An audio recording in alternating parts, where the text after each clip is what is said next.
You don't belong here, and if you don't move to the back of the plane right now, I'll make sure you're dragged off in handcuffs." The sound echoed to the entire first-class cabin like a gunshot. Smack! Elena Carter's hand connected with Morgan Blake's cheek, so hard that Morgan's head snapped to the side. For a moment, everything stopped. The other passengers froze in their seats. A little boy dropped his juice box. A businessman's mouth fell open. Even the engine seemed to go quiet. Morgan's face burned red where Elena had hit her. Her eyes watered, but not from pain. It was from shock, from anger, from something deeper that no one on this airplane could understand. Elena stood over her, chest heaving, finger pointed like a weapon. "I don't care who you think you are," Elena hissed through clenched teeth. "On MY plane, you follow MY rules." Morgan slowly turned her head back to face Elena. Her jaw was tight. Her hands gripped the armrest of her seat, so hard her knuckles had gone pale. She didn't say a word.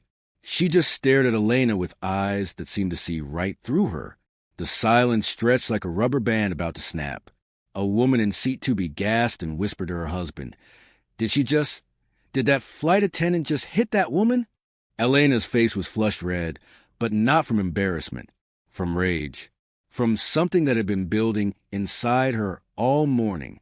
She pointed toward the back of the plane. "You need to move to economy class right now, or I'm having the captain turn this plane around." Morgan still didn't speak. She just kept staring. Elena's hand was still shaking from the slap. Deep down, in a tiny corner of her mind, a small voice whispered that she made a terrible mistake. But her pride was too loud. Her anger was too hot. She'd gone too far to back down now. "I said move." Elena shouted. That's when Morgan finally spoke. Her voice was quiet, calm, deadly calm. "No," just that one word. But the way she said it made Elena's stomach twist into a knot. The co-pilot's voice crackled over the intercom. "Flight attendants, please report to the cockpit immediately." Elena's eyes went wide. Her face went from red to white in 2 seconds. She looked at Morgan one more time, and for just a flash, she saw something in Morgan's eyes that made her blood run cold. Then Elena turned and rushed toward the cockpit, her hands trembling. Morgan sat perfectly still in seat 1A. She reached up and gently touched her burning cheek. She took a long, slow breath. Then she pulled out her phone. She typed one message. "Robert, we have a situation on Flight 447. I need you to pull up everything on employee number 47829. Everything." She hit send. The plane began to taxi down the runway at Dallas-Fort Worth International Airport. In 5 minutes, they would be in the air. In 5 minutes, Elena Carter's entire world was going to come crashing down. But Elena didn't know that yet. What happened before this moment? Why did a flight attendant slap a passenger? And who exactly is Morgan Blake? Let's go back to where it all started. 3 hours earlier, Morgan Blake woke up in her hotel room at 4:30 in the morning. She didn't need an alarm. After 20 years of running a business, her body just knew when it was time to get up. She walked to the window of her suite at the Four Seasons Hotel in Dallas and looked out at the city. Somewhere out there, hundreds of her airplanes were taking off and landing. Thousands of her employees were serving passengers. Millions of people trusted her airline to get them home safely. But today was different. Today, Morgan wasn't traveling as the CEO of Skyrise Airlines. Today, she was traveling in secret. For the past 6 months, Morgan had been hearing complaints. Passengers said that some flight attendants were rude. Some treated certain passengers differently than others. Some seemed to think their job was to boss people around instead of helping them. Morgan had read every complaint herself. She'd noticed a pattern. Many of the complaints came from passengers who looked like her, black women, Latino families, older people who didn't wear expensive clothes. Her executives told her not to worry about it. Every airline gets complaints, they said. You can't please everyone. But Morgan didn't become successful by ignoring problems. She became successful by fixing them. So she made a decision. She was going to fly on her own airline as a regular passenger. No first-class treatment. No special announcements. No one would know who she was. She would see exactly what her passengers experienced every day. She'd already done this twice before on different flights. Both times, everything had been perfect. The flight attendants were professional and kind. The service was excellent. But this morning, Morgan had picked Flight 447 from Dallas to Houston for a specific reason. This flight had received more complaints than any other route in her entire airline, and most of those complaints mentioned the same flight attendant name, Elena Carter. Morgan got dressed in simple jeans and a blue sweater. She pulled her long braided hair into a ponytail. She put on minimal makeup. She looked like any other passenger heading home after a business trip. At 6 a.m., she arrived at the airport. She walked through the main terminal, watching everything. She saw her airline's logo everywhere, the blue and silver bird that she designed herself when she started this company 23 years ago with just 2 planes and a dream. Now Skyrise Airlines had over 300 planes, over 15,000 employees, routes to 42 countries, and she'd built it all herself. Morgan checked in at the regular counter. The agent was polite and helpful. Good. She went through security, like everyone else. The TSA agents were professional. Good. She walked to gate 27 and sat down to wait for boarding. That's when she saw her, Elena Carter. Elena stood near the gate desk, talking to another flight attendant. She was tall, with blonde hair pulled back in a tight bun. Her uniform was crisp and perfect. But there was something about the way she stood, arms crossed, head tilted back, lips pressed into a thin line, that made Morgan pay attention. Elena was complaining, loudly. "I'm so tired of these passengers who think they're entitled to everything," Elena said to the other flight attendant. "Last week, this woman wanted to switch seats because she said the baby behind her was crying. I told her, 'Ma'am, if you wanted peace and quiet, you should have paid for first class.'" The look on her face. Elena laughed, but it wasn't a kind laugh. The other flight attendant looked uncomfortable. "Elena, maybe we should..." "And don't even get me started on the people who bring their whole lives as carry-on bags," Elena continued.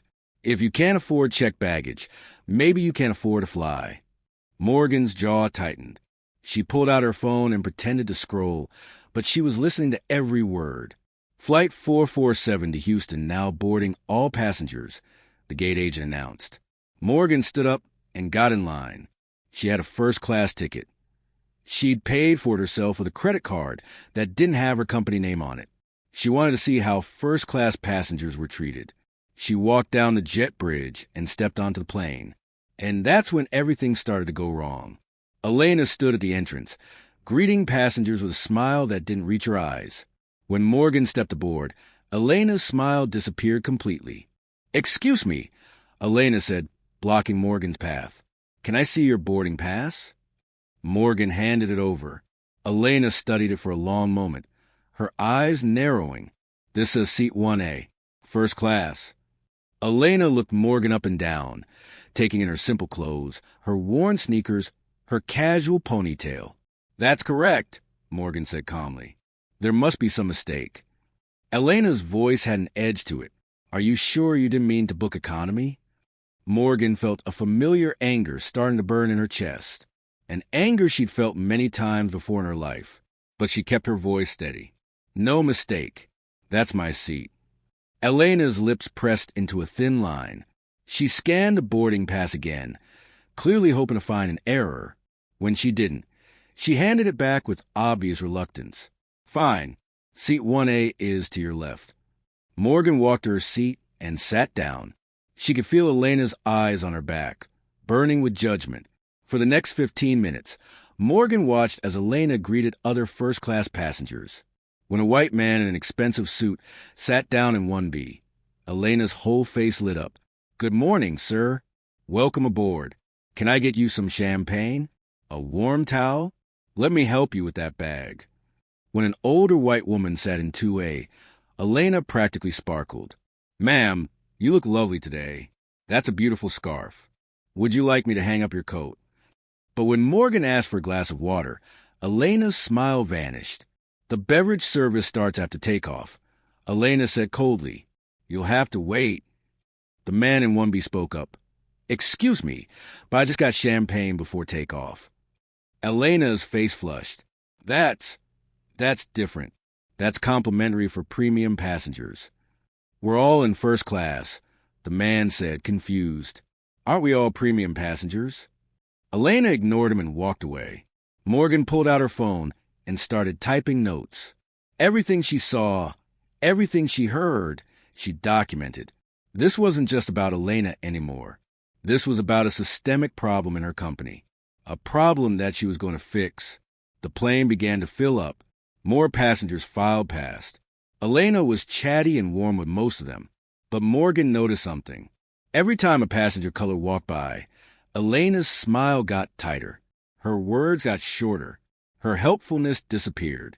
When a young Latino couple asked Elena where to find seats 4C and 4D, Elena sighed loudly and pointed. Can't you read?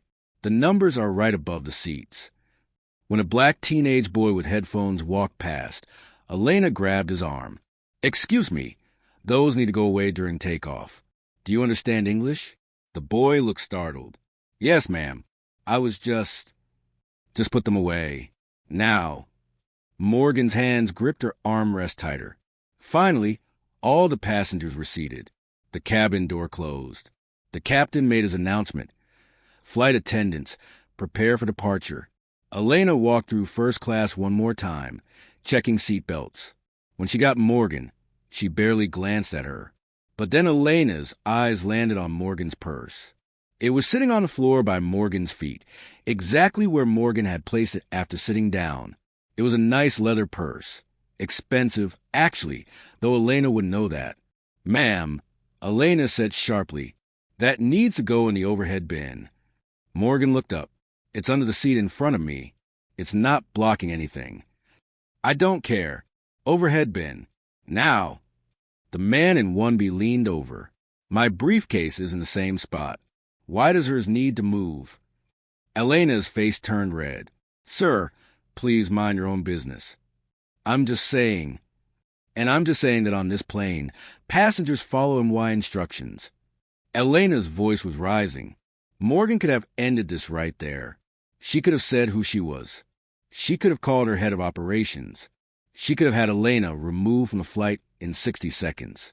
But she didn't, because she needed to see how far this would go.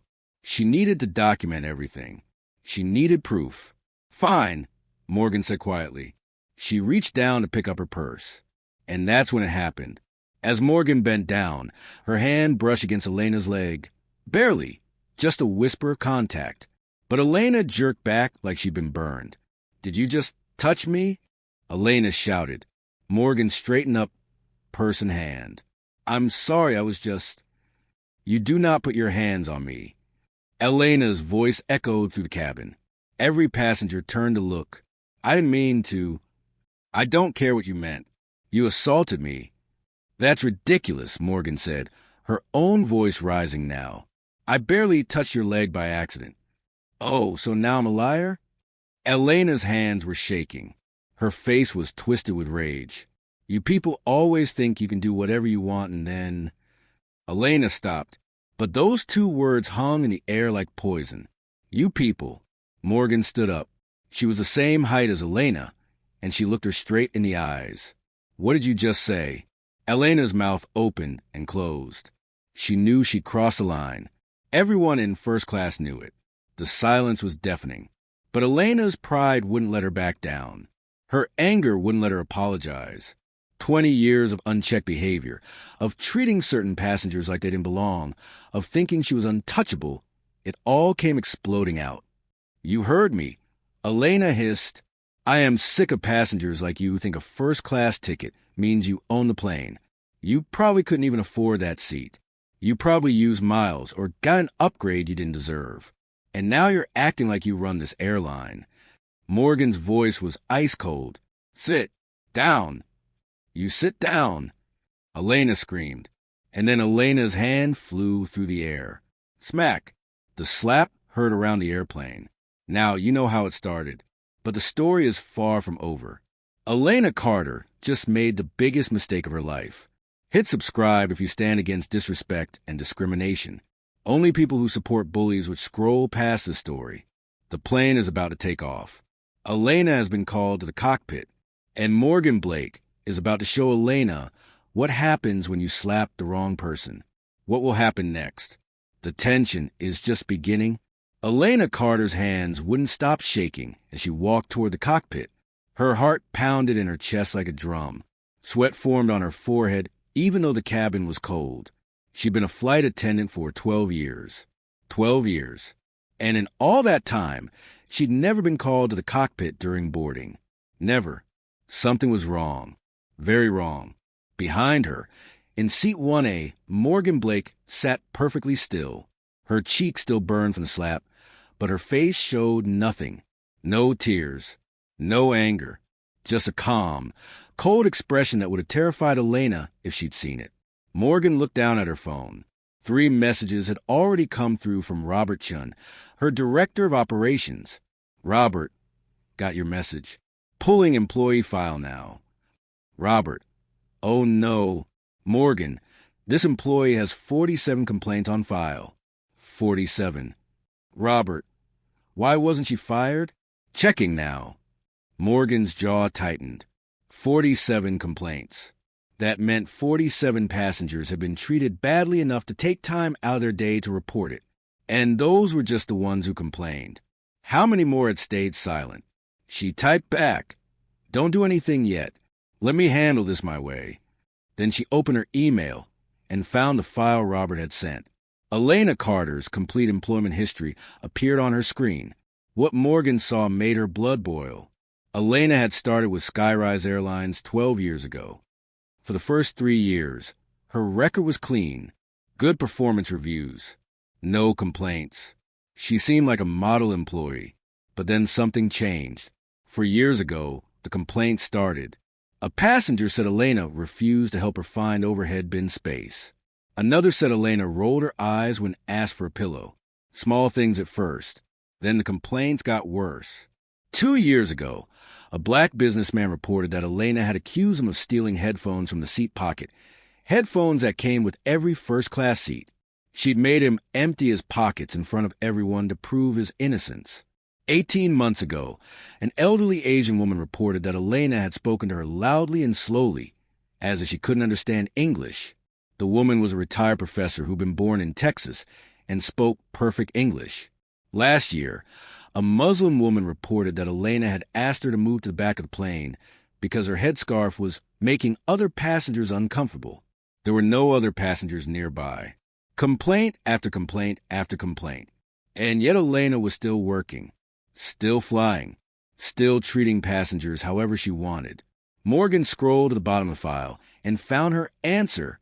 Every complaint had been reviewed by the same person, David Morrison, regional manager for Texas operations.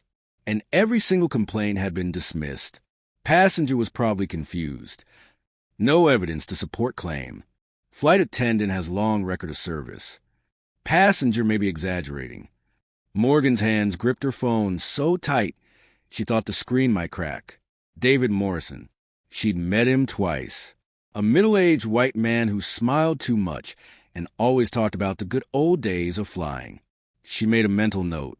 David Morrison would be in her office on Monday morning, and he would be explaining why he'd ignored 47 complaints. But first, she had to deal with Elena. In the cockpit, Captain James Rodriguez looked up as Elena entered. He was a veteran pilot, 53 years old, with over 20,000 flight hours. He'd seen everything. But right now his face was serious. "Close the door," he said quietly. Elena did. Her hands were still shaking. "Elena, I'm going to ask you a question, and I need you to tell me the truth." Captain Rodriguez's voice was calm but firm. "Did you just strike a passenger?" Elena's mouth went dry. It wasn't like that." "That's not what I asked. Did you hit her? Yes or no?" The silence stretched for 3 seconds. 5 seconds. 10 seconds. "She touched me first," Elena finally said. Her voice sounded small and defensive even to her own ears. Captain Rodriguez closed his eyes and took a deep breath. "Elena, do you understand what you've done?" She was being difficult. She wouldn't follow instructions. You hit a passenger. Captain Rodriguez's voice cut through her excuses like a knife. On an airplane, in front of dozens of witnesses. Do you have any idea how serious this is? Elena felt tears starting to form in her eyes, but they were tears of anger, not shame. You don't understand. That woman doesn't belong in first class. I can tell. I've been doing this job for 12 years, and I know when someone doesn't fit. She was probably using stolen miles, or... Stop talking. Captain Rodriguez held up his hand. His face had gone from serious to disgusted. Just stop talking. He picked up the radio. This is Captain Rodriguez. I need security to meet us at the gate. We have an incident to report. Elena's stomach dropped. What? No. Captain, please. I've been with this airline for 12 years. This is just one little mistake. That passenger was... One little mistake? Captain Rodriguez turned to face her fully. Elena, I've been flying for Skyrise Airlines for 17 years. Do you know how many times I've heard about complaints against you? Elena went pale. I fly this route twice a week, Captain Rodriguez continued. And at least once a month, a passenger comes to me after the flight to complain about you. Do you know what I do with those complaints? I report every single one. And do you know what happens? Nothing. Absolutely nothing. And I've been wondering why. Elena couldn't speak. Get out of my cockpit, Captain Rodriguez said quietly. Go sit in the jump seat in the back. You're done working this flight. When we land in Houston, you're going to meet with security and explain to them why you assaulted a passenger. But now, Elena stumbled out of the cockpit, tears streaming down her face. But they weren't tears of remorse. They were tears of rage and self-pity. In her mind, she was a victim here. That woman in 1A had ruined everything. As Elena walked through first class toward the back of the plane, she kept her eyes down. She couldn't look at the passengers, couldn't see their judging stares. But she had to pass seat 1A. She had to pass Morgan. As Elena got closer, she could feel her anger building again. This was all Morgan's fault. If she just moved her stupid purse when asked. If she just stayed quiet like she should have. If she'd just known her place. Elena's feet slowed as she reached row 1, against her better judgment. She looked over. Morgan was on her phone, calmly typing. She looked completely unbothered, like getting slapped was just a minor inconvenience in her day. That calm expression made Elena even angrier. This isn't over, Elena whispered as she passed. Morgan didn't even look up. She just kept typing. But the man in seat 1B heard Elena's whisper. He was a lawyer named Thomas Green, and he'd been watching this whole situation with growing horror. Ma'am, Thomas said to Morgan after Elena had passed, I saw everything. That flight attendant assaulted you. I'm an attorney, and I want you to know I'll testify on your behalf if you need a witness. Morgan finally looked up from her phone. She gave Thomas a small, sad smile. Thank you. That's very kind. No one should be treated that way, Thomas continued, especially not on an airplane, especially not by someone who's supposed to be helping you. I fly this route every week for work, and I've noticed that flight attendant before. She has a pattern. A pattern? Morgan asked, though she already knew the answer. Thomas leaned in closer and lowered his voice. I'm going to be honest with you. I've seen her be rude to passengers of color more times than I can count. I reported it once, about 6 months ago. Nothing happened. They sent me a generic email saying they'd look into it. But she's still here, still doing the same things. Morgan's expression didn't change, but inside, her resolve hardened like steel. 47 complaints, dozens of witnesses, and nothing had been done. That ended today. What's your name? Morgan asked Thomas. Thomas Green. I'm based in Houston. Thank you, Thomas. You're a good person. Morgan reached into her purse and pulled out a business card, but not her regular business card. This one just had her personal email address on it. If you're serious about being a witness, send me an email. I promise you, something is going to be done about this. Thomas took the card and nodded. I'll email you tonight. The plane's engine started to roar. They were preparing for takeoff.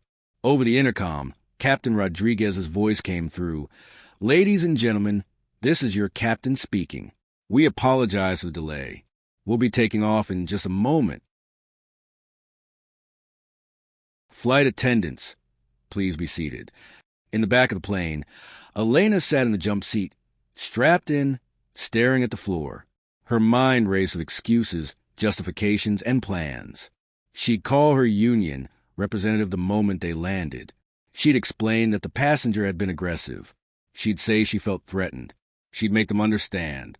She'd been with Skyrise Airlines for 12 years. They couldn't just fire her for one mistake. Could they? The plane lifted off the runway and climbed into the gray Texas sky. It was 7:15 a.m. Morgan looked out the window and watched Dallas disappear beneath the clouds. She thought about her journey, about how she'd built this airline from nothing. 23 years ago, Morgan had been working 3 jobs to pay for business school. She'd been a janitor in an office building at night, a waitress during the day, and a weekend catering assistant. She barely slept.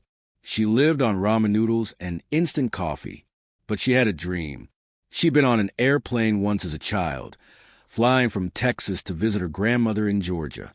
She'd pressed her face against a window and watched the world spread out below her like a map.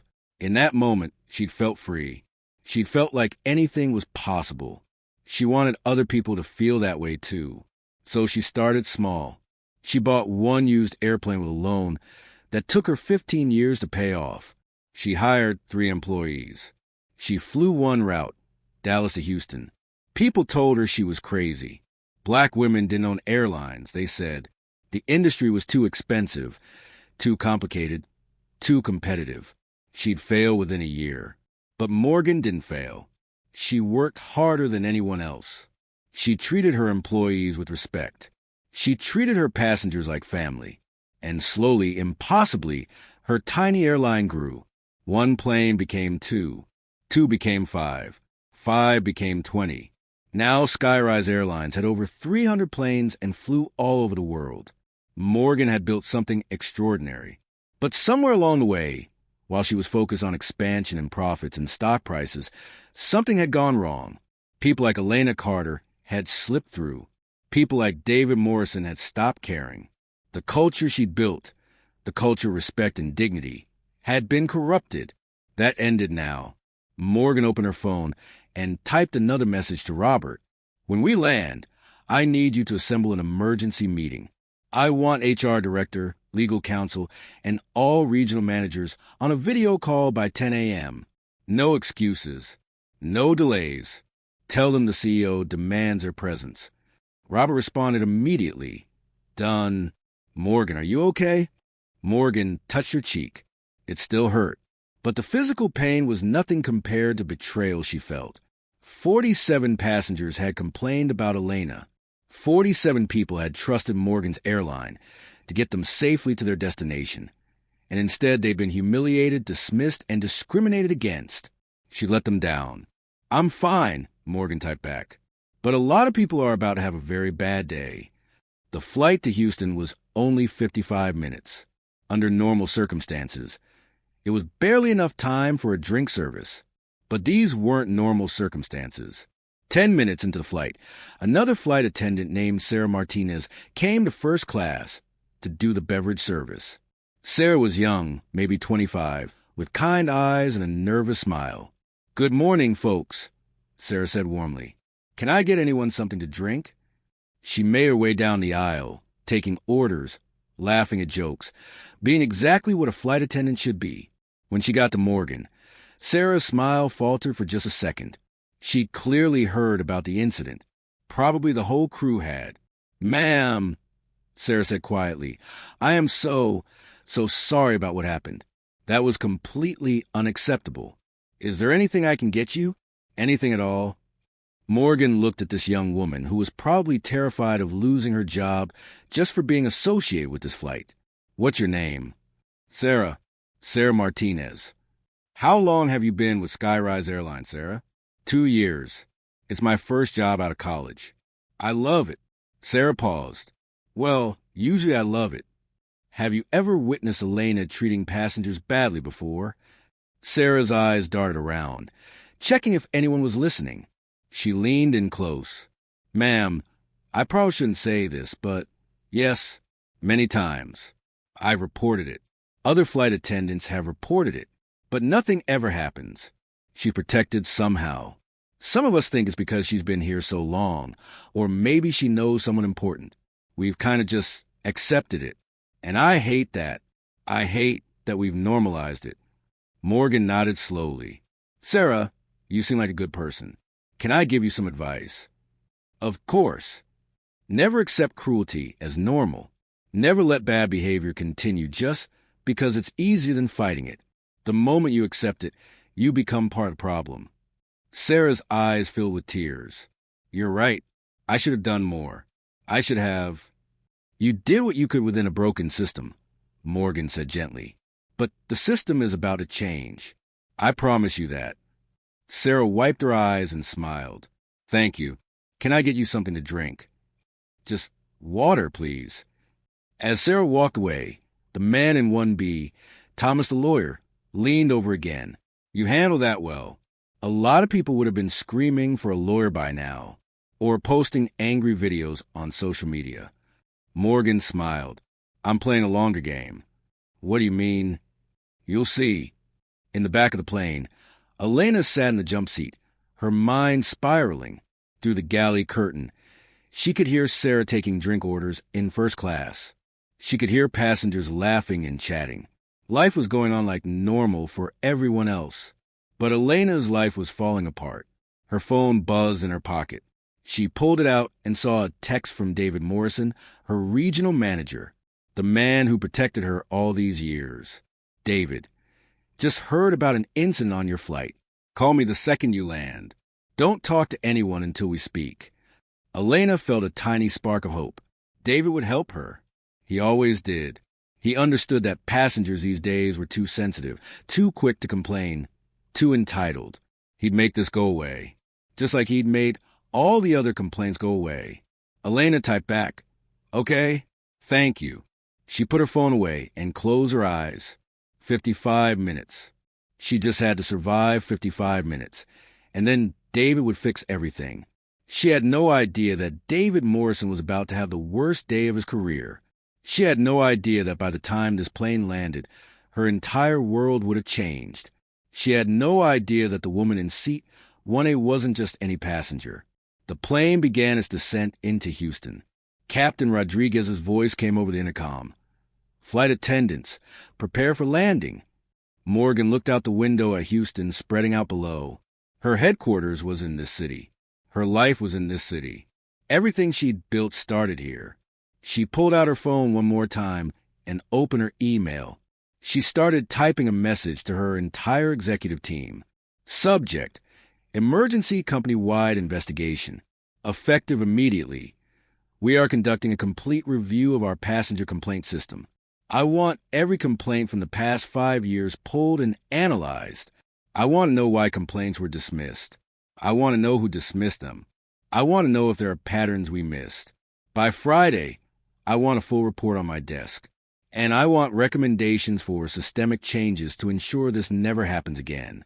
This is not optional. This is not negotiable. This airline was built on respect and dignity. We've lost our way. That ends now. Morgan Blake, CEO. She hit send. The plane's wheels touched down on the Houston runway with a gentle bump. Elena, still sitting in the back, felt relief wash over her. It was over. The flight from hell was finally over. But it wasn't over. It was just beginning. As the plane taxied to the gate, Morgan saw something that made her smile, a cold, satisfied smile. For security officers were waiting by the jet bridge. They were there for Elena, just as Captain Rodriguez had requested. But behind them, Morgan saw someone else. A tall black man in an expensive suit, holding a tablet. Robert Chun, her director of operations. He'd come himself. Robert caught Morgan's eye through the window and gave her a subtle nod. Everything was in motion. The plane stopped. The seatbelt sign turned off. Passengers started standing up and gathering their belongings. Morgan stayed seated. She wanted to watch this. Elena emerged from the back of the plane, escorted by Sarah. When Elena saw the security officers through the window, her face went white. "No," Elena whispered. "No, no, no." One of the security officers boarded the plane and walked directly to Elena. "Elena Carter?" "Yes, but you need to come with us. There's been a report of an incident involving a passenger. It wasn't my fault." Elena's voice was rising. Passengers turned to stare. "That woman in 1A, she started it. She was being difficult and aggressive and—" "Ma'am, please lower your voice. Come with us." As the security officers let Elena off the plane, she looked back at the first-class cabin one more time. Her eyes locked with Morgan's. And in that moment, Elena saw something in Morgan's eyes that made her stomach drop. It was a look that said, "You have no idea what you've done. You have no idea who I am. And you're about to find out." Elena was let off the plane and into the jet bridge. Morgan waited until every other passenger had exited. Then she stood up, smoothed her sweater, grabbed her purse, and walked off the plane with her head held high. She stepped into the jet bridge and immediately saw Robert waiting for her. "Morgan," Robert said quietly, "are you all right?" "I'm fine. Is everything ready?" "Conference call is set for 10 a.m. Legal is already preparing documents." And Robert hesitated. "David Morrison is on his way to the airport. He heard about the incident and is coming to handle it personally." Morgan's eyes went cold. "Perfect. I want to meet with him face to face." "Are you sure?" "Morgan, maybe you should let HR handle." "No." Morgan's voice was steel. "I'm handling this myself." "Where's Elena now?" "Security office, Terminal B. They're holding her for questioning." "Good. Let's go." As Morgan and Robert walked to the terminal, Morgan's phone started buzzing nonstop. News was spreading fast. Her executive team was panicking. Her PR department was asking for guidance. Her lawyers were demanding details. But Morgan ignored all of it. She had one destination in mind, the security office in Terminal B, where Elena Carter was about to learn the truth. Like this video if you believe no one deserves to be discriminated against. Only people who support bullies and bigots would scroll past. Elena thinks her manager, David, will save her. She thinks this will all blow over. She thinks she's untouchable. She's about to learn how wrong she is. Because the woman she slapped isn't just a passenger. And what happens next will change everything. Elena Carter sat in a small gray room in the airport security office. And for the first time in 12 years, she felt genuinely afraid. The room was cold. The chair was hard plastic. The walls were bare except for a clock that seemed to tick louder with every second. Across from her sat 2 security officers and one woman from Skyrise Airline's Human Resources who'd introduced herself as Jennifer Walters. Jennifer had cold eyes and a tablet filled with notes. She'd been asking questions for 20 minutes straight, and Elena's answers were getting weaker with every word. "Let's go through this one more time," Jennifer said, her voice flat and professional. "You admit that you struck Morgan Blake in the face with your open hand." "Correct. She touched me first," Elena said for the 100th time. Her voice was hoarse from repeating the same excuse. "It was self-defense." "Multiple witnesses say Ms. Blake accidentally brushed against your leg while reaching for her purse. Is that what you're calling assault?" Elena's hands twisted together in her lap. "You weren't there. You don't know what it felt like." She was being aggressive and hostile from the moment she boarded. Aggressive how? She just was. The way she looked at me, the way she talked to me, like she owned the place. Jennifer made a note on her tablet. "Ms. Carter, did you ask to see Ms. Blake's boarding pass when she entered the aircraft?" Elena hesitated. "Yes, it's standard procedure." "Is it standard procedure to question whether a passenger belongs in first class based on their appearance?" "I never said that.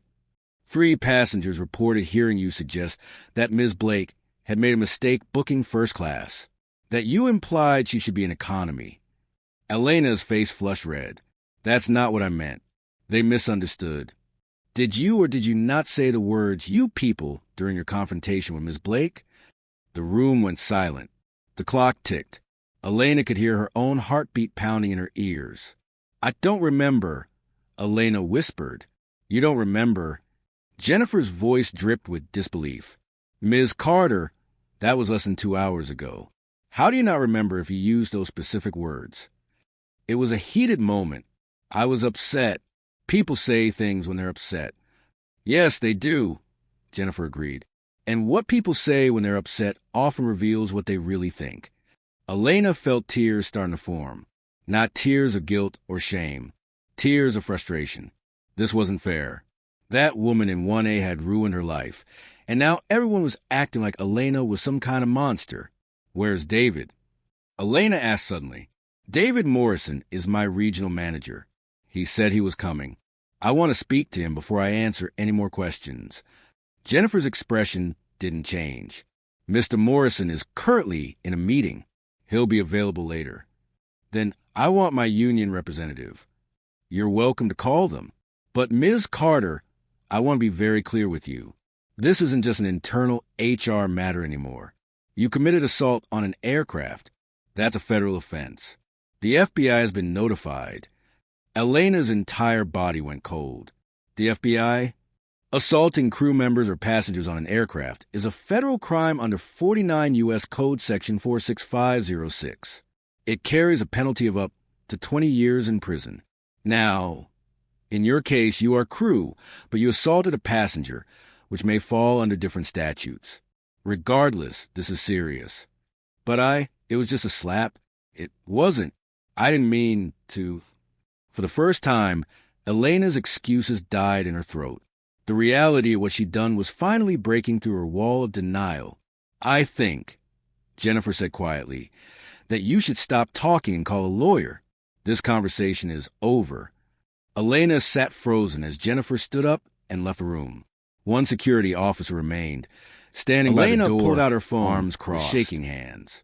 She had 3 missed calls from David Morrison and 2 text messages. David, where are you? Security office. David, do not say anything until I get there. Nothing. Not one word. Elena felt a tiny flicker of hope. David was coming. David would fix this. He always did. But what Elena didn't know was that at that exact moment, David Morrison was having the worst conversation of his entire career.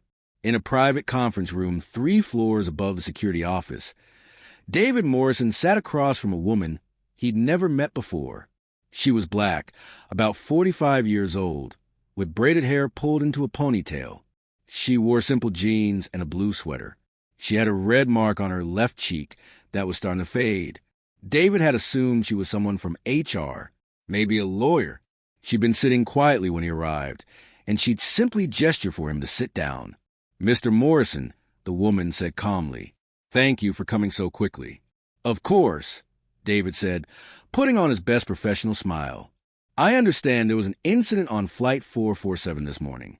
I'm here to resolve it as efficiently as possible. Elena Carter is one of my flight attendants, and while I'm sure there's been some kind of misunderstanding, 47 complaints. David stopped mid-sentence. I'm sorry. Elena Carter has had 47 complaints filed against her in the past 4 years. 47 separate passengers took time out of their day to report her behavior. Every single complaint was reviewed by you, and every single complaint was dismissed. David's smile faltered. I'm not sure what you're implying, but I take passenger complaints very seriously. However, we have to balance passenger concerns with employee rights. Elena has been with the company for 12 years. She has seniority. She's a liability. She's a lawsuit waiting to happen.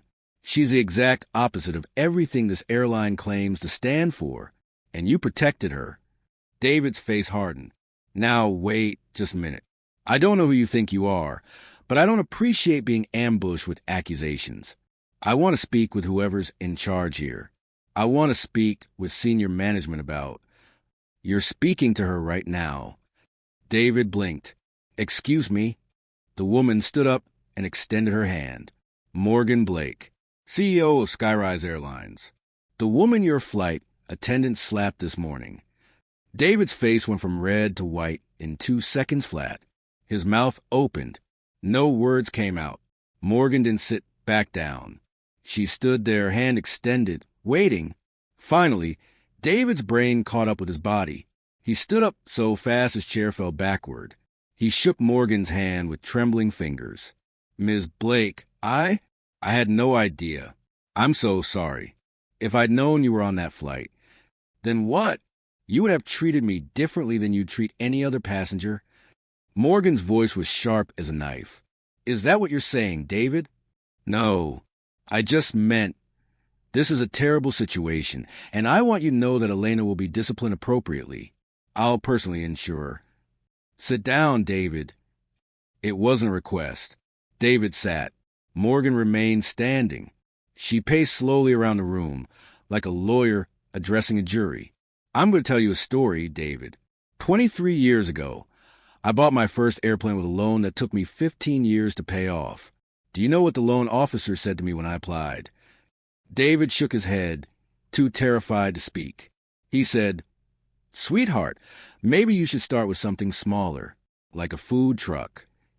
He couldn't imagine that a young black woman from Houston could run an airline, but I proved him wrong. I built this company from nothing. One plane, one route, one dream. Morgan stopped pacing and looked directly at David. "And do you know what I promised myself when I started this company? I promised that every single person who flew on my airline would be treated with dignity and respect. Rich or poor, black or white, young or old, it didn't matter. On my planes, everyone mattered." "That's a wonderful philosophy," David said weakly. It was past tense, because somewhere along the way, while I was focused on growth and profits and expansion, people like you corrupted that philosophy. You took something beautiful and turned it into a lie. David's hands were shaking. "Ms. Blake, I never meant to—" 47 complaints, David. 47. And do you know what I found when I reviewed those complaints? Morgan pulled out her phone and started reading. Passenger complaint number 1. Elena Carter refused to help my elderly mother with her bag and made rude comments about her accent. Your response: insufficient evidence. Complaint number 12. Elena Carter accused me of stealing headphones that came with my seat. Your response: misunderstanding. Complaint number 28. Elena Carter told my 10-year-old son to stop speaking Spanish on the plane. Your response: no corroborating witnesses. With each complaint Morgan read, David sank lower in his chair. Should I continue? Morgan asked, because I have 44 more. I was trying to be fair to both sides. David said desperately, it's not always clear who's telling the truth. Passengers sometimes exaggerate. Sometimes they have ulterior motives. You had to believe passengers when they tell you they've been mistreated. Morgan's voice rose for the first time. That's your job. When 47 people tell you the same story about the same employee, you don't dismiss them. You act. David put his head in his hands. I thought, Elena has been here so long. She knows the job. I thought if I just coached her, gave her chances to improve. Did you? Did you coach her? Silence. David, I'm going to ask you a direct question, and I want a direct answer. Why did you protect Elena Carter? More silence. The clock on the wall ticked. David. He looked up. His eyes were wet. She reminded me of my sister. Morgan's expression didn't change. Explain. My sister was a flight attendant. She loved her job, but she struggled with patience, with understanding that the world was changing. She got complaints too. And eventually, they fired her. She fell into a depression. Started drinking. I watched her fall apart. David wiped his eyes. When I started getting complaints about Elena, I just kept thinking about my sister. I thought if I could just help Elena, give her chances, maybe I could save her where I couldn't save my sister. I know that sounds stupid now. I know I made a mistake. You didn't make a mistake, Morgan said coldly. You made dozens of mistakes over several years. You prioritized your personal feelings over passenger safety and dignity. You betrayed every single person who trusted this airline to treat them fairly. I'm sorry. Sorry doesn't help the 47 passengers who were humiliated, dismissed, and discriminated against. Sorry doesn't give them back their dignity. David looked up at Morgan with desperate eyes. What happens now? Morgan sat down across from him. What happens now is that you're going to give me access to every personnel file you've reviewed in the past 5 years. Every complaint, every dismissal, every decision. I'm going to find out if Elena was the only employee you protected or if this is a pattern. It's not a pattern. I swear, Elena was the only one Then you'll have nothing to hide. Robert Chin will be coordinating the review. You'll cooperate fully. You'll turn over every document, every email, every note. Do you understand? David nodded miserably. And David, you're suspended effective immediately, with pay, pending the investigation. If we find that you acted alone and Elena was an isolated case of bad judgment, you might keep your job. Might. But if we find that you've been systematically dismissing complaints or protecting other problem employees, you're done. I understand. Morgan stood up. You can go. Robert will be in touch with next steps. David stood on shaky legs and walked toward the door. He paused with his hand on the handle and turned back. Ms. Blake, for what it's worth, I really am sorry. I lost my way. I forgot what was important. I believe you, Morgan said. But belief doesn't erase consequences. Actions have consequences, David. You're about to learn that. David left. Morgan sat alone in the conference room for a long moment. She felt tired, bone-tired, not from the flight, or the slap, or the confrontation, but from the weight of knowing that her company, her dream, had failed so many people. Her phone buzzed. It was Robert. Robert. David just left. How did it go? Morgan. He's suspended. Start the audit of his files immediately. And Robert? I want to meet with Elena now. Robert. Are you sure? Legal says you should let HR handle. Morgan. I'm sure. Where is she? Robert. Security office, room 3. But Morgan, what are you going to say to her? Morgan stared at her phone for a long moment before typing her response. Morgan, the truth. Elena Carter had been sitting in the security office for over an hour when the door finally opened. She looked up, expecting to see David Morrison, expecting to see her union rep, expecting to see someone who would help her. Instead, she saw the woman from seat 1A. Elena's heart stopped. Morgan Blake walked into the room with Robert Chin following behind her. The security guard stepped outside and closed the door, leaving the three of them alone. You, Elena whispered. What are you doing here? Morgan sat down across from Elena. Robert stood by the door, tablet in hand. My name is Morgan Blake, Morgan said calmly. I'm the CEO of Skyrise Airlines, the company you work for, the company I built. And you slapped me in the face this morning. Elena's world tilted sideways. The CO. The woman she'd slapped was the CO. No, Elena said faintly. No, that's not you can't be. Why can't I be? Morgan asked. Because I wasn't wearing expensive clothes? Because I don't look like what you think a CEO should look like? Because I'm black. I didn't know. Elena's voice was rising, panicked. If I'd known who you were, I never would have. So you admit that you would have treated me differently if you'd known I was a CO? Elena's mouth snapped shut. She walked right into that trap. Let me be very clear, Morgan continued. I didn't board that plane as a CEO this morning. I boarded as a regular passenger. I wanted to see what my passengers experience every day. I want to know if the complaints I'd been hearing were true. Morgan leaned forward. And you showed me exactly what I needed to see. Elena, you showed me that some passengers on my airline are treated with respect and dignity. And some passengers are treated like they don't belong, like they're not good enough, like they're less than human. That's not fair, Elena said weakly. You don't know what it's like to deal with difficult passengers every single day. People are rude. They're entitled. They think flight attendants are servants. You don't understand pressure. I don't understand pressure. Morgan's voice was ice. Elena, I grew up in a neighborhood where planes flying overhead were the only glimpse I had of a bigger world. I worked 3 jobs to put myself through business school. I took out loans I couldn't afford to buy my first airplane. I spent 23 years building this company from nothing while people told me I would fail. Don't talk to me about pressure. Elena looked down at her hands. You want to know what I found when I reviewed your file? Morgan continued. 47 complaints in 4 years. 47 people who said you treated them with disrespect, with cruelty, with prejudice. And every single complaint was dismissed by your manager. Elena's head snapped up.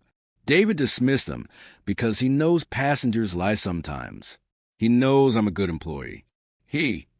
David Morrison has been suspended. He'll be lucky if he keeps his job. Elena felt like the floor had disappeared beneath her. What? He enabled you. He protected you. He prioritized your feelings over passenger safety. And now he's paying the price. Morgan paused.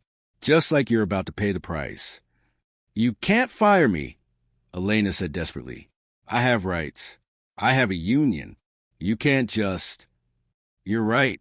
I can't just fire you. There's a process. Your union will represent you. You'll get a hearing.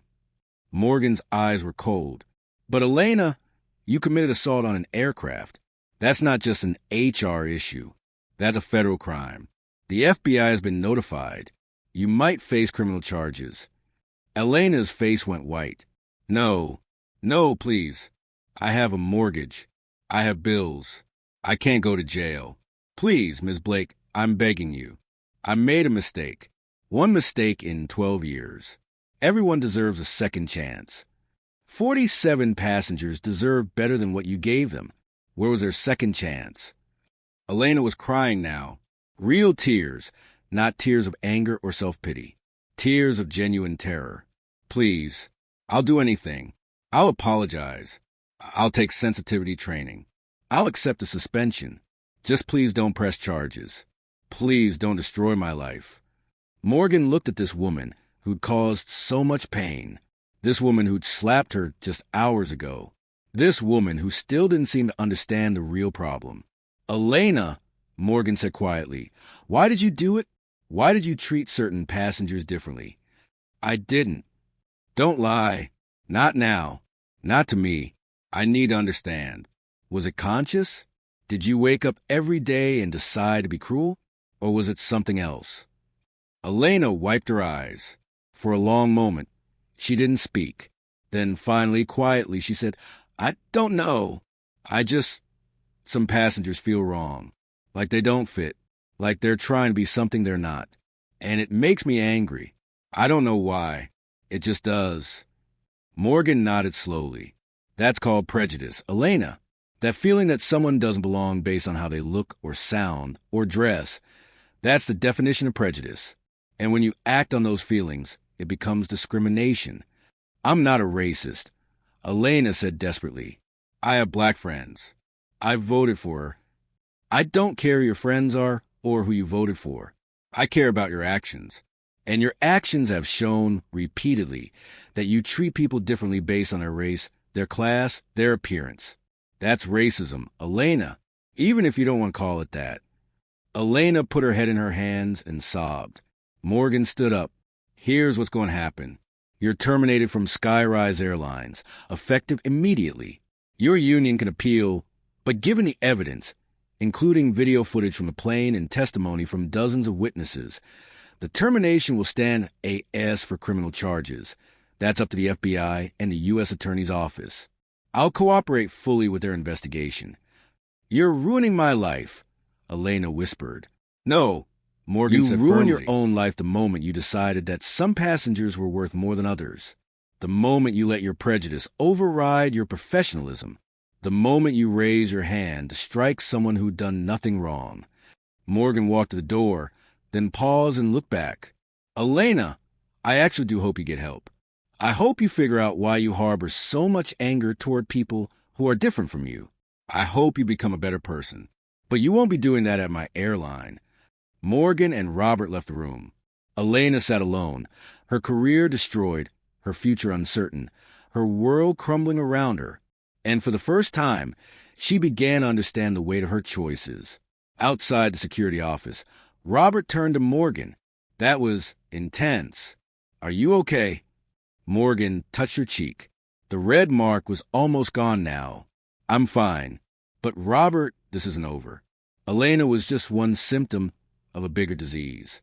We need to examine every part of this company, every department, every policy.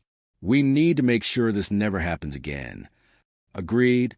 The executive team is assembled for the 10 a.m. call. They're waiting for you. Morgan checked her watch.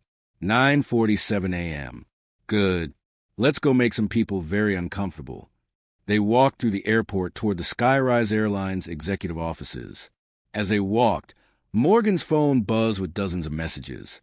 Her PR team, media is starting to pick up the story. We need a statement. Her legal team, we need to discuss liability exposure. Her board directors, emergency meeting requested. Everyone wanted a piece of her. Everyone wanted to control the narrative. But Morgan had spent 23 years building this company. She wasn't going to let anyone else tell her how to fix it. At 10 a.m. exactly, Morgan walked into her office and opened her laptop. On the screen, 12 faces appeared. Her entire executive team, all looking worried. Good morning, Morgan said calmly. Thank you all for joining on short notice. I'm sure you've heard by now that I was assaulted by one of our flight attendants this morning. The executives all started talking at once, offering apologies and assurances. Morgan held up her hand. Silence fell. I'm fine. But what I discovered this morning has made me realize that we have a systemic problem at Skyrise Airlines. A problem that I, as CEO, allowed to develop. And that ends today. For the next hour, Morgan outlined her plan. Mandatory training for all employees. A new complaint review system with oversight. Independent auditors to examine dismissed complaints. A passenger bill of rights. A company-wide cultural reset. Some executives push back. This is expensive. This is disruptive. This might upset long-term employees. Morgan's response was simple. I don't care. We're doing this anyway. By 11 a.m., the plan was in motion. By noon, a press release had been drafted. By 1 p.m., the story was hitting national news. Airline CEO assaulted by her own flight attendant. And by 5 p.m., Morgan's phone was ringing off the hook with interview requests, solidarity messages, and support from passengers who'd experienced similar treatment. Morgan sat in her office as the sun set over Houston, watching the news coverage on her computer. She saw her face on CNN, MSNBC, Fox News. Everyone wanted to talk about the CEO, who got slapped. But Morgan didn't want to be a victim. She wanted to be a catalyst for change. Her phone rang. It was a number she didn't recognize. Hello? Ms. Blake? This is Thomas Green. I was sitting next to you in seat 1B this morning. Thomas, the lawyer. How did you get this number? You gave me your card, remember? I'm calling because I wanted you to know you're amazing. What you're doing, the changes you're announcing, the way you're handling this, it's inspiring. I've already sent you an email with my statement about what I witnessed. And I want you to know there are a lot of us out here who support you. Morgan smiled for the first time all day. Thank you, Thomas. That means more than you know. After they hung up, Morgan looked out her office window at the runway, where her planes were taking off and landing. Hundreds of flights, thousands of passengers, all trusting her to get them safely to their destination. She let them down, but she was going to make it right, no matter what it took. Comment below if you've ever been discriminated against by someone in power. Share your story. Let people know they're not alone. Elena has lost everything. David is suspended. The truth is out. But the story isn't over yet, because real change doesn't happen overnight. And Morgan Blake is about to discover that some people don't want things to change. What will happen when the powerful fight back? 3 days after the incident, Morgan Blake sat in her corner office on the 42nd floor of Skyrise Airlines headquarters, and she knew something bad was coming. Her assistant, Patricia, had that look on her face. The look that said, "You're not going to like this." "What is it?" Morgan asked, looking up from the stack of complaint files she'd been reviewing all morning. The board wanted an emergency meeting. Today, 3 p.m. Morgan's jaw tightened. Did they say what about? Patricia handed her a printed email. Morgan read it once, then twice, then a third time, her anger growing with each word: emergency board meeting, executive session. Topic: review of recent incidents and CEO leadership decisions. Attendance mandatory. Leadership decisions, Morgan said quietly. They're questioning my leadership.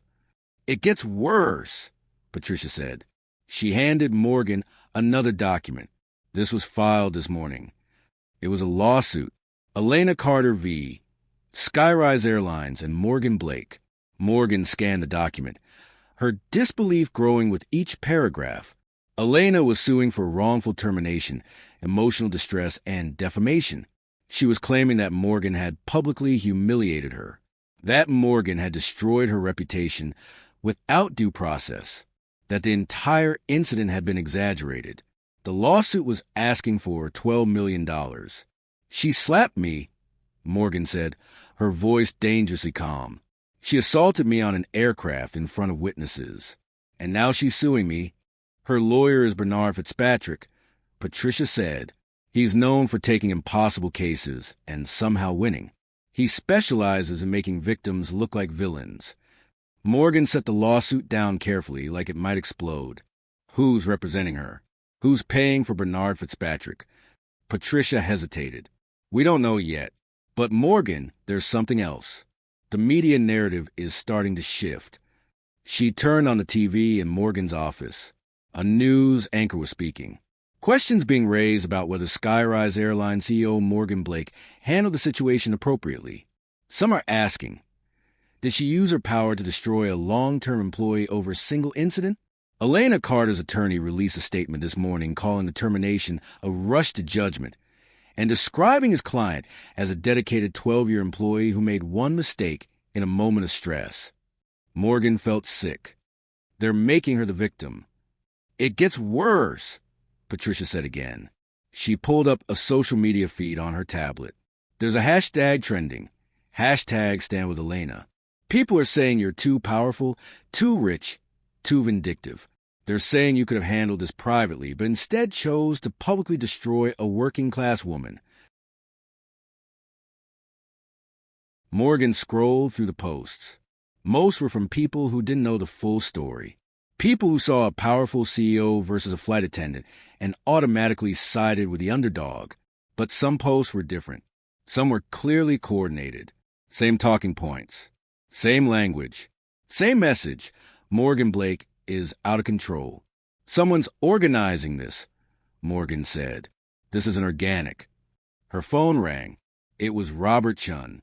Morgan, we have a problem. I know. The lawsuit, the hashtag, the board meeting. It's bigger than that, Robert interrupted. 3 more flight attendants have come forward. They're claiming you created a hostile work environment. They're saying they're afraid to do their jobs now because they might be publicly shamed and fired if a passenger complains. Morgan closed her eyes. Let me guess. Their lawyer is also Bernard Fitzpatrick. How did you know? Because this is a coordinated attack, Robert. Someone is funding this. Someone wants to stop what we're doing. Who would benefit from stopping you? Morgan thought about it. Who would lose if Skyrise Airlines actually reformed? Who had the most to lose if passenger complaints were taken seriously? Then it hit her. The union leadership, Morgan said. Or more specifically, the people in the union who protect problem employees. If we implement real accountability, they lose power. You think the union is behind this? I think someone with money and influence is using the union as a weapon. Robert, I need you to dig into Bernard Fitzpatrick's client list. I need to know who's paying him. And I need to know before the board meeting at 3 p.m. I'm on it. Morgan hung up and stared out her window at the Houston skyline. Somewhere out there, someone powerful was trying to destroy her. Someone who didn't want change. Well, they'd picked the wrong person to fight. At 2:47 p.m., Morgan walked into the boardroom on the 45th floor. 12 board members sat around the massive conference table. Most of them were men. Most of them were white. Most of them had been on the board since before Morgan became CEO. And most of them looked uncomfortable. Richard Harrington, the board chairman, sat at the head of the table. He was 72 years old, a former airline executive himself. He'd always supported Morgan before, but today his face was cold. "Morgan," Richard said as she sat down, "thank you for coming." "Did I have a choice?" Morgan asked. Richard ignored the question. "We've called this meeting because of concerns raised by several board members about your handling of the Elena Carter situation." "Concerns?" Morgan looked around the table. "What concerns?" A woman named Patricia Dennison spoke up. She was 65, wealthy, and had never liked Morgan. "Your response was too aggressive, too public, too punishing. You've created a PR nightmare for this company." "I fired an employee who assaulted me," Morgan said calmly. "What would you have preferred I do? Give her a warning?" "You could have handled it quietly," Patricia said. "You could have offered her a severance package in exchange for her resignation. You could have avoided the lawsuit, the media circus, the damage to our brand." "You mean I could have covered it up?" Morgan said. "Just like complaints against Elena were covered up for 4 years. Richard held up his hand. "Morgan, no one is saying you were wrong to terminate her employment. But the way you did it, publicly announcing reforms, suspending David Morrison, launching company-wide investigations, it makes us look bad. It makes it look like this company has been discriminating against passengers for years." "We have been," Morgan said. "That's the point." The room went silent. 47 complaints against one employee, Morgan continued. Hundreds more across the company that were dismissed without investigation. Patterns of discrimination that we ignored because it was easier than fixing the problem. We should look bad, because we've been bad. "That's quite an admission," said James Whitmore, another board member. "One that could cost us millions in lawsuits." "Truth isn't an admission. It's a responsibility." "Morgan," Richard said heavily, "the board has discussed this at length. We think you need to step back. Take a leave of absence while the situation resolves itself. Let someone else manage the crisis." Morgan felt like she'd been punched in the stomach. "You're trying to push me out." "We're trying to protect the company," Patricia said. "And frankly, to protect you. You're too close to this. Too emotional. You need distance." "I'm emotional because I was assaulted on my own airplane." Morgan's voice rose. "I'm emotional because my company failed 47 passengers.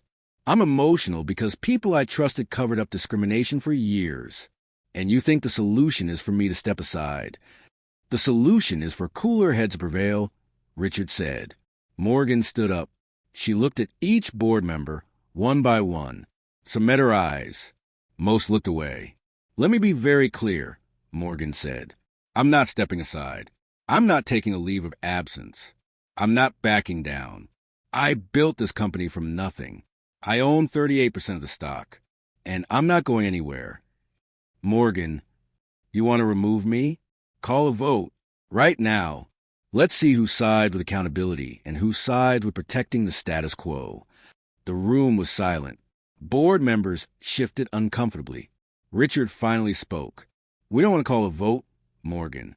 We want you to do what's best for the company." "I am doing what's best for the company. I'm fixing it." Morgan walked to the door, then turned back. "I have evidence that someone is funding a coordinated campaign against me. Someone who doesn't want Skyrise Airlines to change. And I'm going to find out who. When I do, some people in this room might be very uncomfortable." She left the boardroom, her heart pounding. Patricia was waiting outside. Robert called. "He found something. You need to see this." They went back to Morgan's office. Robert was there with his laptop open. "Morgan," Robert said, "Bernard Fitzpatrick's fees are being paid by Sterling Aviation Partners." Morgan's blood ran cold. Sterling Aviation Partners was a private equity firm.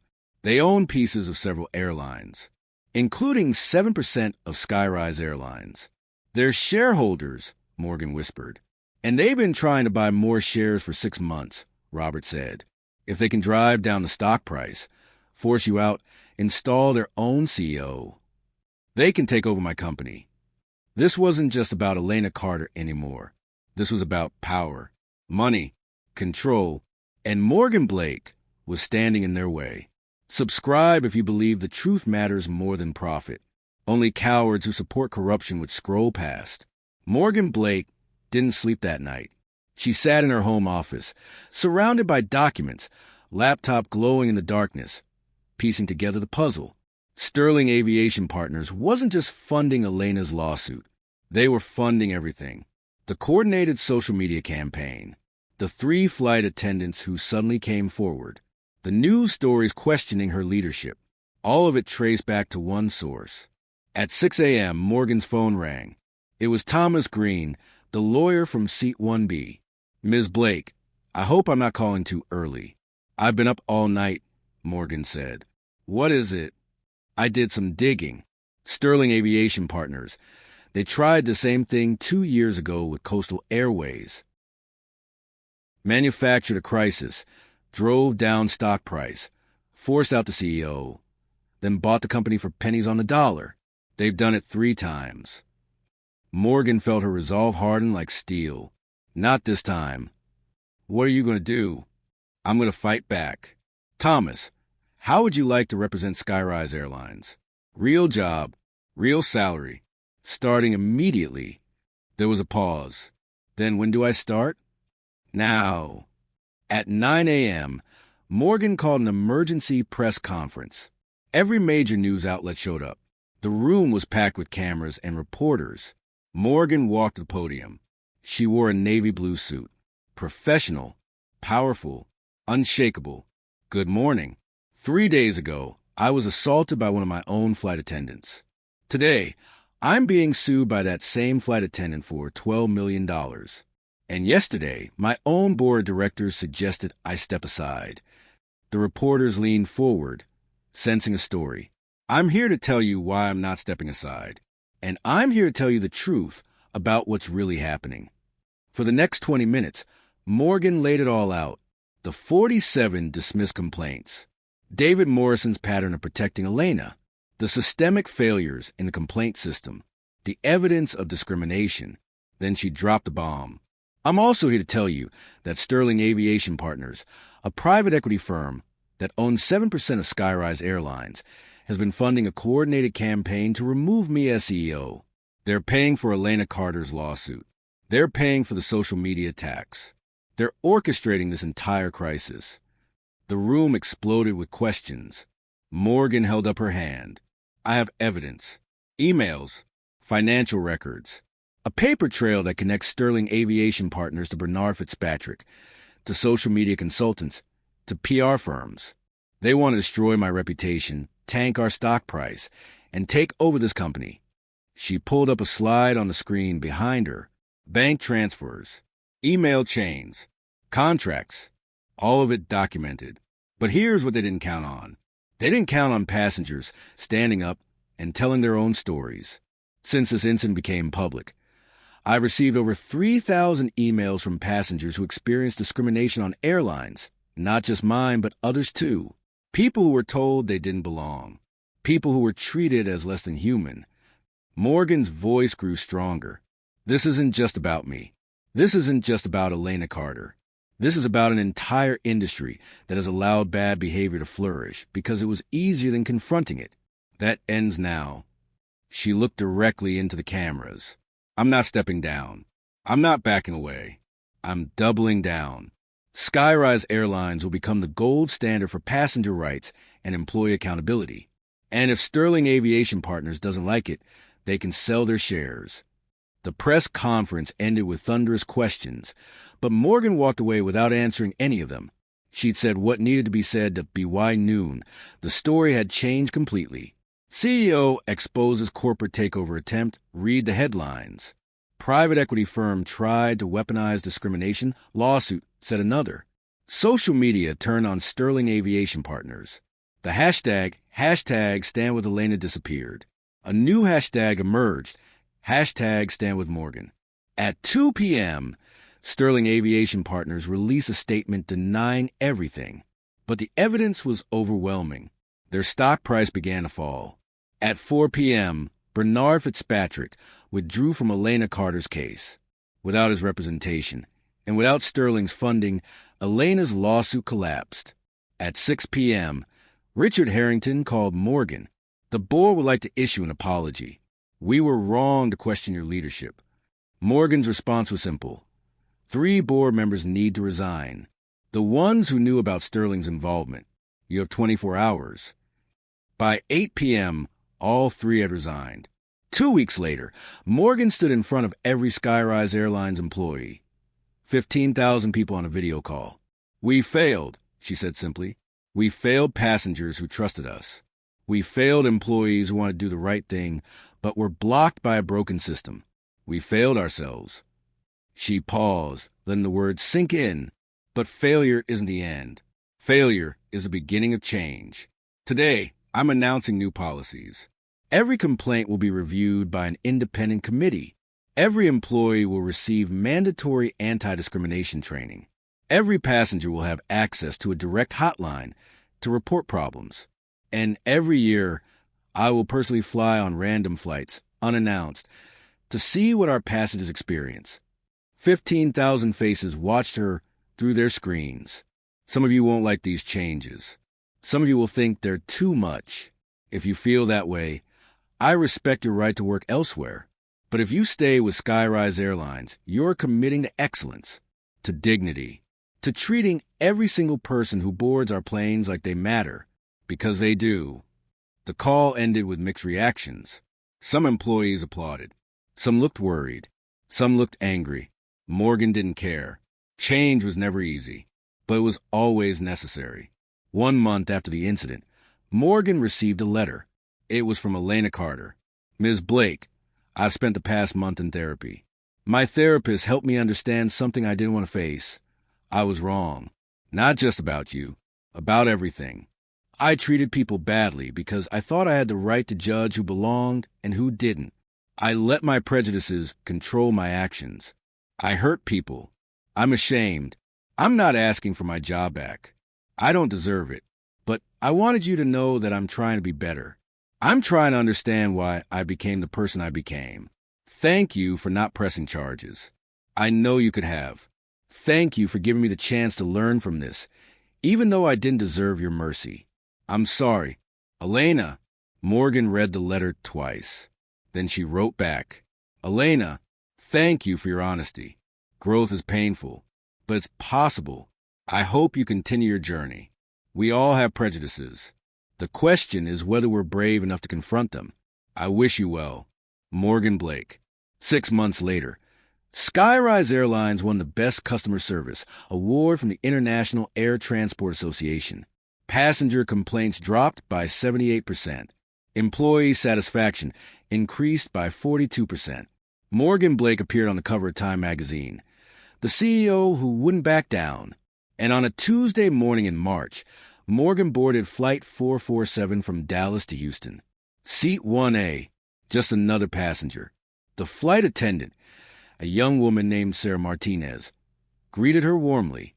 Welcome aboard, ma'am. It's wonderful to have you flying with us today. Morgan smiled. Thank you, Sarah. It's wonderful to be here. The plane took off. Morgan looked out the window at the world spreading below her. She thought about how far she'd come, how far they'd all come. Change was hard, but change was worth it. And Morgan Blake had proven that one person, standing up for what's right, could change everything. Like and subscribe if you believe one person can make a difference. Share this story with someone who needs to hear it, because the world changes when good people refuse to stay silent. What did you think of Morgan's journey? Comment below. Your story matters too.